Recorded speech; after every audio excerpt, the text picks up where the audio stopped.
চোর প্রধানমন্ত্রী যার পুরা পরিবার ছিল চোর প্রমাণ করেন যে আপনারা আসলে ভালো পরিবেশ পেলে ভালো কাজ করতে পারেন।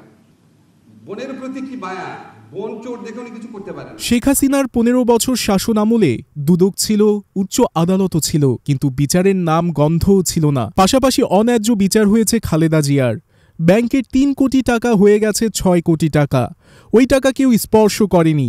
সেজন্যই তো এই দেশের সম্মানের সঙ্গে ৩ বার নির্বাচিত হওয়া প্রধানমন্ত্রীকে ষড়যন্ত্র করে অন্যায়ভাবে ১০ বছরের কারাদণ্ড দিয়েছিল এই দেশের দুদক আর বিচার বিভাগ মিলে। অথচ জন্মগত চোর নামমাত্র প্রধানমন্ত্রী শেখ হাসিনা, যার পুরো পরিবার ছিল চোর, বাপ ছিল আরও বড় চোর, সে সারা দেশে বলে বেড়াতো এতিমের টাকা নাকি খালেদা জিয়া আত্মসাৎ করেছে। এই চোরের কালো জবানের সামনে কেউ কোনো কথা বলতে পারত না। দুদক তার দাসে পরিণত হয়েছিল, বিচার বিভাগ তার দাসে পরিণত হয়েছিল। সোমবার সকালে রাজধানীর কাকরাইলে আন্তর্জাতিক দুর্নীতি বিরোধী দিবস ২০২৪ উপলক্ষে আয়োজিত এক অনুষ্ঠানে আইন ও সংসদ বিষয়ক উপদেষ্টা অধ্যাপক ডক্টর আসিফ নজরুল এ কথা বলেন। অনুষ্ঠানে দুদক সংস্কারে গঠিত কমিশনের প্রধান ডক্টর ইফতেকারুজ্জামান বলেন, দীর্ঘদিন ধরে বাংলাদেশের দুর্নীতিবাজরা রাষ্ট্র কাঠামো দখল করে রেখেছে, যাতে সব অন্যায় ও দুর্নীতি থেকে রেহাই পাওয়া যায়।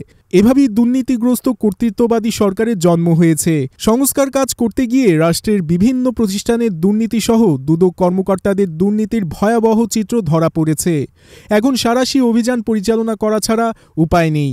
তিনি আরও বলেন, সৎ প্রজন্ম তৈরি করতে পারলে দুর্নীতি বিরোধী সমাজ গঠন করা সহজ হবে। দুর্নীতির বিরুদ্ধে কেবল প্রতিকারমূলক কার্যক্রম গ্রহণ করা নয়, সবার মনে দুর্নীতি বিরোধী চেতনা জাগ্রত করতে হবে।